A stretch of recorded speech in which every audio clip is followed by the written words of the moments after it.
നമസ്കാരം. പ്രധാനമന്ത്രി നരേന്ദ്രമോദി രാജ്യത്തെ അഭിസംബോധന ചെയ്തതിന് പിന്നാലെ വീണ്ടും പാക് പ്രകോപനം. വിവിധയിടങ്ങളിൽ പാകിസ്ഥാന്റെ ഡ്രോൺ ആക്രമണമുണ്ടായി. ദേശീയ മാധ്യമങ്ങളാണ് ഇക്കാര്യം റിപ്പോർട്ട് ചെയ്തിരിക്കുന്നത്.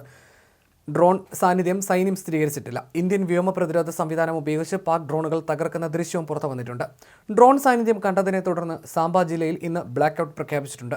സാംബയിൽ 10 മുതൽ 12 ഡ്രോണുകൾ വരെ ഇന്ത്യയെ ലക്ഷ്യം വെച്ചെത്തിയെന്നാണ് റിപ്പോർട്ടുകൾ. പഞ്ചാബിലെ ചിലയിടങ്ങളിൽ ഡ്രോൺ സാന്നിധ്യം ഉണ്ടായിരുന്നുവെന്നും അമൃത്സറിൽ സൈറൺ മുഴങ്ങിയെന്നും റിപ്പോർട്ടുകളുണ്ട്. എന്നാൽ ഇതുവരെ ആക്രമണമൊന്നും നടന്നിട്ടില്ല. ഇതുവരെ പ്രശ്നങ്ങളൊന്നും ഉണ്ടായിട്ടില്ലെന്നും സ്ഥിതിഗതികൾ കർശനമായി നിരീക്ഷിക്കുന്നുണ്ടെന്നും അധികൃതർ അറിയിച്ചു. കഴിഞ്ഞ 15 മിനിറ്റായി സാംബയിലെ സ്ഥിതിഗതികൾ ശാന്തമാണെന്ന് ദേശീയ മാധ്യമങ്ങളും റിപ്പോർട്ട് ചെയ്യുന്നു.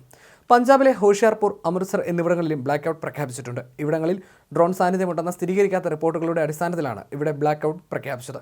ഇന്ന് ഇരു രാജ്യങ്ങളിലെയും DGMOമാർ നടത്തിയ ചർച്ചയിൽ വെടിനിർത്തൽ കർശനമായി നടപ്പാക്കാൻ തീരുമാനിച്ചിരുന്നു. ഇതിന് പിന്നാലെയാണ് വീണ്ടും പാക് പ്രകോപനം ഉണ്ടായിരിക്കുന്നത്.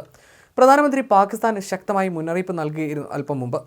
ആണവായുധ ഭീഷണി ഇന്ത്യയോട് വേണ്ടെന്നും ആ ബ്ലാക്ക്മെയിൽ ചെലവാകില്ലെന്നും മോദി പറഞ്ഞു. തീവ്രവാദികളെ വെറുതെ വിടില്ല, അവരെ പിന്തുണയ്ക്കുന്നവരെയും വെറുതെ വിടില്ല. പാകിസ്ഥാൻ ഭരണകൂടം പിന്തുണയ്ക്കുന്ന ഭീകരവാദികൾക്കെതിരെ നടപടി തുടരുമെന്നും അദ്ദേഹം വ്യക്തമാക്കിയിരുന്നു. ഭീകരതയ്ക്കെതിരെയുള്ള നയമാറ്റമാണ്. ഓപ്പറേഷൻ സിന്ദൂർ അവസാനിച്ചിട്ടില്ല. അത് ഇന്ത്യൻ പൗരന്മാർക്കെതിരെയുള്ള ഭീകരാക്രമണങ്ങളെ കൈകാര്യം ചെയ്യാനുള്ള തുടർ നടപടിയായിരിക്കും.